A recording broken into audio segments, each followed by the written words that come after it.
Happy Sunday, everyone. We're so excited to be seeing you in just a short couple of hours, or we're happy that you're watching this right here at the church, like I am recording this video right here at the church. So we're right in the middle of a sermon series that Bailey kicked us off last week called Like Me.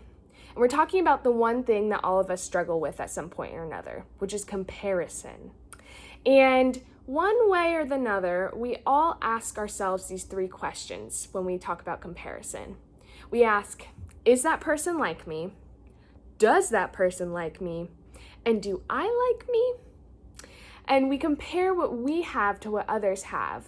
And then all of a sudden, we just don't seem to measure up to what they have.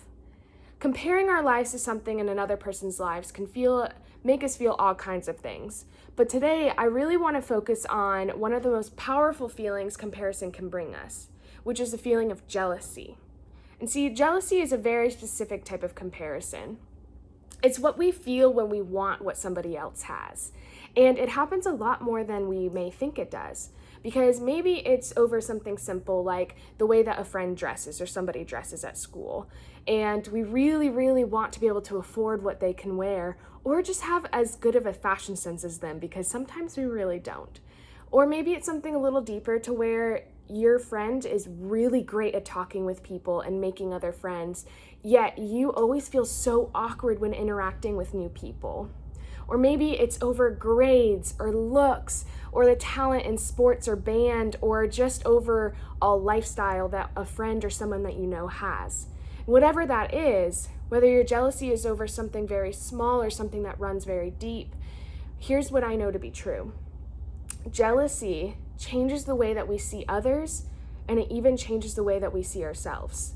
And I know that's true because all of those things that I mentioned, whether they were shallow or not, whether something that ran deeper or not, are things that either I struggle with now or I used to struggle with, and some points could struggle with again.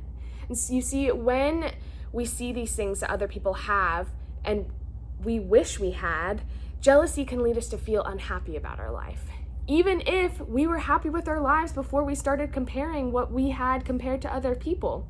Or it can make us feel insecure about who we are. Or looking at them makes us feel worse about us. So when that happens, that person starts to become the source of our unhappiness and possibly even the source of our frustration or even anger.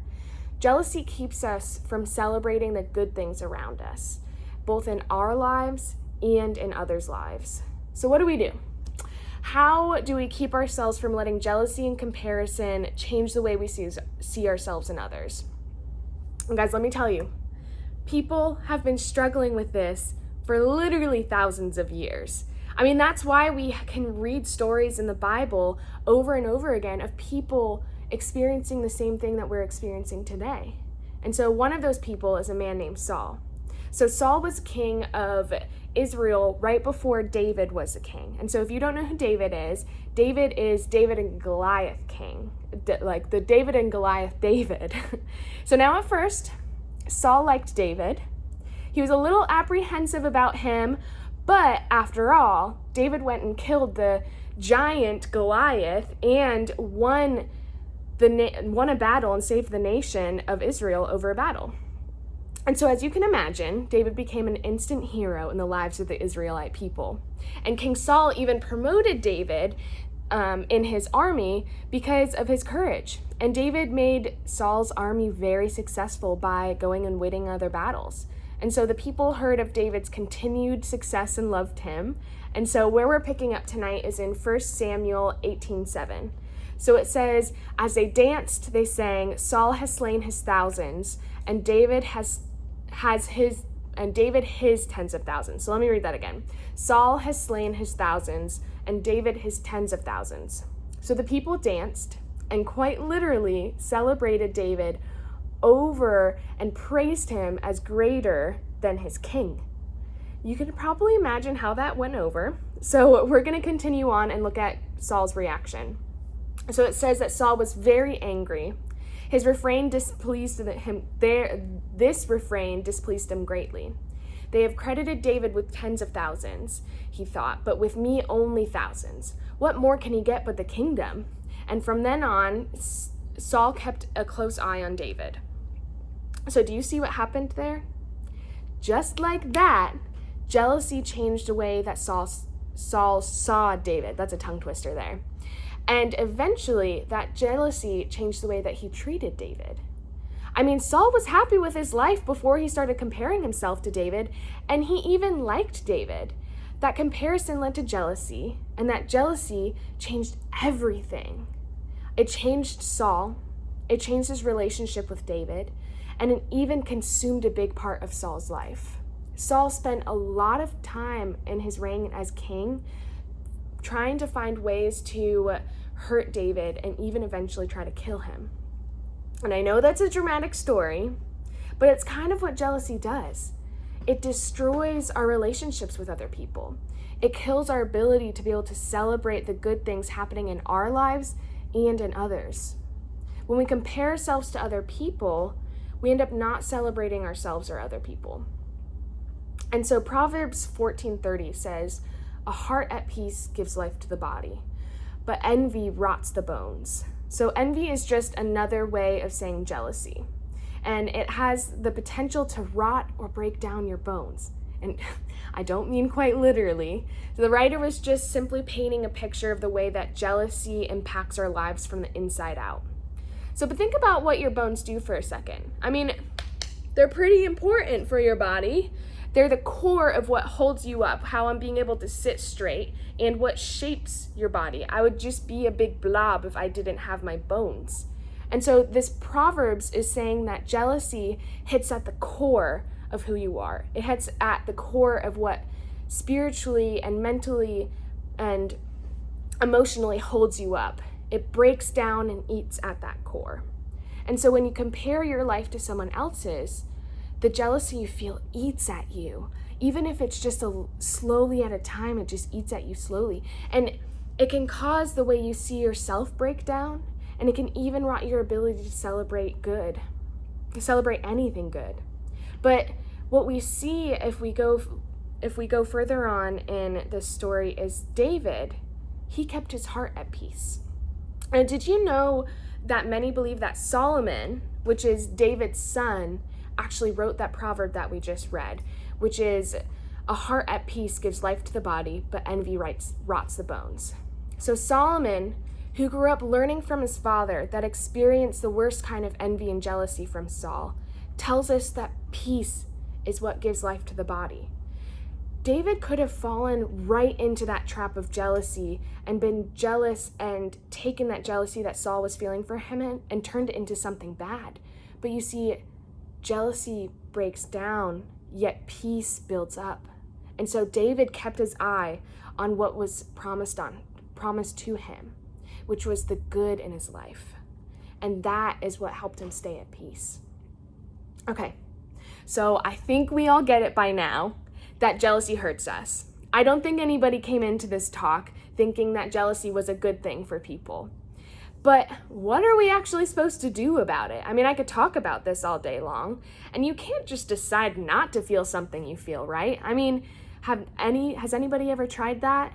I mean, let's try right now. Okay. Let's think of someone that we're jealous of. Now, guys, don't be jealous. Just stop feeling the feeling of jealousy towards that person. Did it work? I mean, of course not. I can't do that either. It's ridiculous. It doesn't work. You can't just not feel something. But there is something that we can do, a physical thing, something that all the research and brain science says can actually help us lessen the effects of jealousy. And guys, here it is.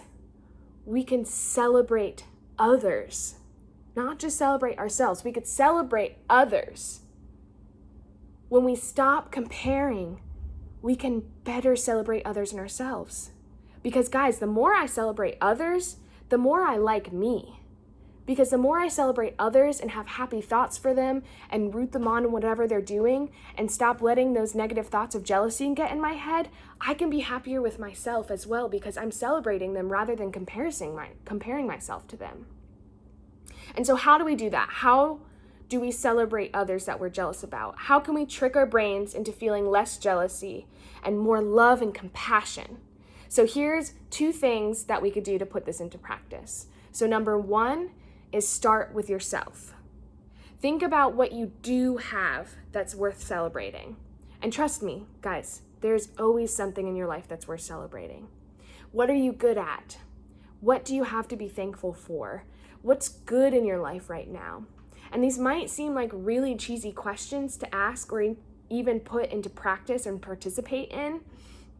But guys, just write them down. Maybe even challenge yourself to write down one thing every day.